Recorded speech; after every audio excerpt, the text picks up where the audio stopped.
Welcome back. This is the 46th segment of Making Sense for 7 Minutes, a summer-long series, Monday through Friday, where we are surveying in bite-sized pieces our historical narrative as given to us in the Bible, and asking, always, the immeasurably relevant question, so what? The life of Jesus was marked by the miraculous. His very life was miraculous. The fact that he was here was miraculous. But now, let's make sure that we understand what is meant when we use the word miraculous. A miracle takes place when divine intervention alters the course of the natural processes of the created order.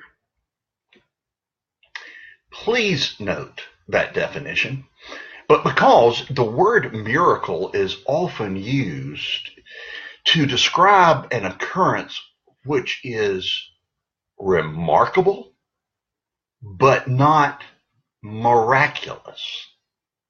So let me repeat the definition. A miracle takes place when divine intervention alters the course of the natural processes of the created order. But here's another thing I'd like for you to consider concerning the miracles of Jesus. I'm thinking that every one of them, in addition to the benefits that they immediately granted the recipients of the miraculous event, that they also serve as analogies to spiritual truths. Two examples. One of the best known and certainly one of the most popular, certainly one of my favorite, is the very first miracle that Jesus performed, which was turning water into wine. It was in a little place called Cana, which was a poor section of the region, and in all likelihood, this wedding was taking place in a family with very limited resources. But still, to run out of wine was a social embarrassment.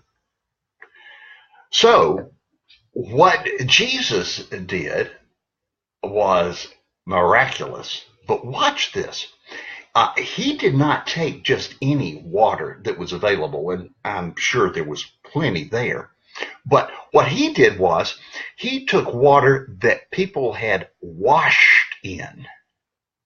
Nasty, foul wastewater, ready to be sloshed and thrown out the back door in the dirt when no one had any more use for it. And Jesus took that water and turned it into a wine so rich and so high quality that the people who drank it were astounded. Jesus is in the transformation business. A second miracle recorded in the 5th chapter of John. There was this pool in a place called Bethesda, and urban legend had it that when an angel came down and stirred the water, whoever could get to the water first would be healed of whatever issue they had. Now, how cruel is that? And there's this man who has been an invalid for 38 years with virtually no hope of ever winning such a ludicrous race, but who still hopes. So he has his friends bring him down to the pool every day. And when Jesus approaches him, he asks him what sounds like a rude or insensitive question, if not just a completely stupid one, and that is, do you want to get well?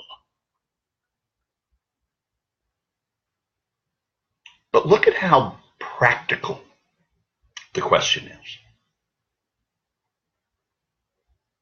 Do you want to get well? Because being well is going to bring with it some responsibilities. No one will carry you any longer. You're not going to be able to just sit here all day.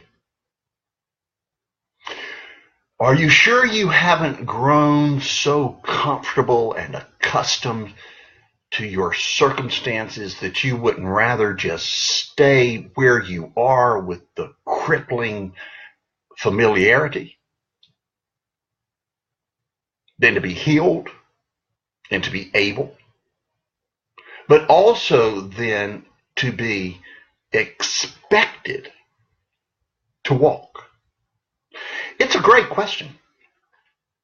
Are you sure you want to get well?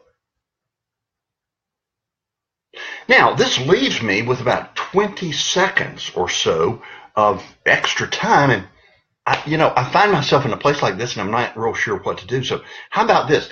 Okay, right quick, a riddle. What has 4 legs and flies? Oh, I'm sorry, we're out of time. Okay, thanks, y'all.